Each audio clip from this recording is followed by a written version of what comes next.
142e jour du Chafetz Chaim. Tochacha bimkoma, quand est-ce qu'on a le droit de faire une reproche à sa place. Tnaï. Shlishi, la troisième condition. Ocheach et anesham beterem tedaber alav. Ne pas oublier d'abord faire un reproche à la personne. On va parler sur Shimon. Avant de parler sur Shimon à Lévi, donc d'abord fais un reproche à Shimon et regarde ce que tu peux éviter le problème. Après, tu as le droit de parler à Lévi. D'accord? Raïnou leel binyan lashon hara, aussi lashon hara, שאסור לדבר בגנותו של אדם לשם תועלת, בלי לדבר איתו על כך תחילה. On n'a pas le droit de parler sur quelqu'un par intérêt, sans que tu avant, à moins que tu lui parles avant. Sache qu'est-ce qui se passe, j'ai entendu sur toi qu'il s'est passé comme ça et comme ça. S'il veut rien faire, il veut rien entendre, alors tu as le droit d'en parler.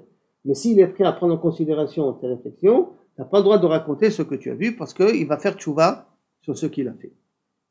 Donc, et le cas diber et atrila. יוצא מן הכלל הזה, הוא כאשר השיחה עם אותו אדם עלולה לחבל בהשגת המטרה הרצויה. Bien entendu, c'est que l'exception de ça, que si tu vas lui parler, il va réfléchir à une autre manière comment faire du mal à Lévi.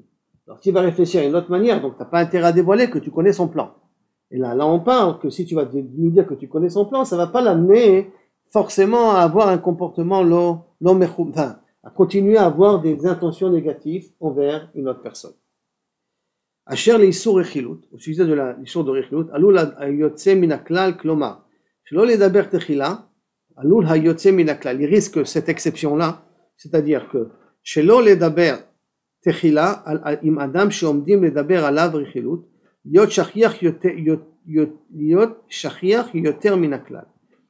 Que lorsque on doit parler d'abord avec cette personne-là, sur qui on veut raconter sur ce qui s'est passé, c'est très fréquent qu'il y a un yotse min haklal ici. Ça veut dire qu'il y a ici une exception. On est dans un cas d'une exception.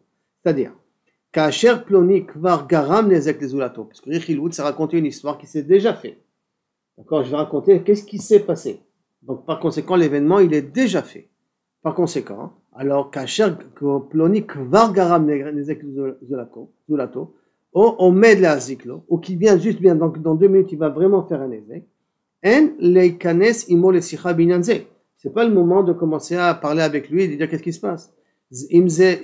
אם הדבר יגרום לניזוק קשיים בהגנה על עצמו. qu'à ce moment-là, celui qui risque d'être atteint du nезek, il a dévoilé ses cartes. Il a dévoilé ses billes, donc à ce moment-là, il aura moins la possibilité de se protéger contre cet ennemi-là.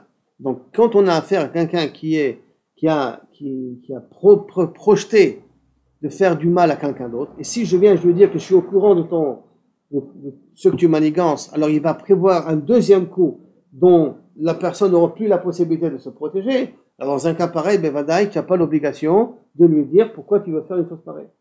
Parce que si ça va le réveiller à faire autre chose, on n'aura rien gagné dans l'affaire. Le matzavim achirim shel rechilut. Achova arishona, dans d'autres matzavim de rechilut, la première obligation, hi lochiach et anesham. D'abord, de prendre le nesham, celui qui va dire de la chose, celui qui va faire quelque chose de mal, de lochiach oto. Rak acharei amutar yeh lesaper et rechilut shemekavnim letoilet. Rien qu'après, qu'on lui a fait les remontrances qu'il ne veut pas entendre, alors on aura le droit de raconter pour le toilette, pour protéger les gens. ייתכן שהשיחה עם האדם תבטל את הצורך לספר את הרכילות, parce que c'est pas possible. Si je parle avec lui, ça va l'arrêter dans ses projets et donc ça va le protéger, ça va éviter le nезק en question. ותפיג את החשדות באשר להכנותיו האמיתיות, ça enlèvera כביכול les mauvaises חשדות, les craintes qu'on a sur ces mauvais projets qu'il a. C'est-à-dire donc, en résumé, avant de pouvoir raconter du lashon hara ou de la rechilut, il faut préalablement d'abord de voir est-ce qu'on peut pas résoudre le problème avec la personne qui veut faire du mal. Mais si maintenant la personne qui veut faire du mal, si on vient et on va lui en parler, il va savoir que son projet a été dévoilé. Et par le fait que son projet a été dévoilé, alors à ce moment-là, il va prévoir un deuxième projet, de telle sorte que le korban, celui qui va souffrir, ne pourra plus se protéger. Alors dans un cas pareil, on n'a pas besoin de passer la procédure de lui parler et lui demander pourquoi tu fais ça. Mais si on n'a pas affaire ici à quelqu'un de vengeur, pas quelqu'un de méchant, et le fait qu'on évalue, le fait de lui parler, ça va peut-être le raisonner et ça va le retenir dans ses mauvaises intentions.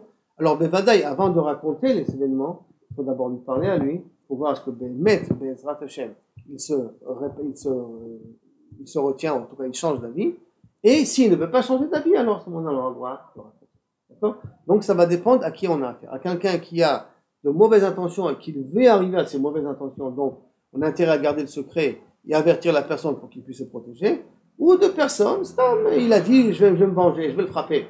Mais en vérité, comme on a dit la dernière fois dans l'autre show, non, il n'avait pas vraiment l'intention. Il a dit ça comme ça en parlant. Il est sorti de sa bouche. Et on s'est aperçu que c'est ça en sortant de sa bouche. Alors dans un cas pareil, on peut venir et ne pas lui raconter, mais parler à la personne pour le faire changer.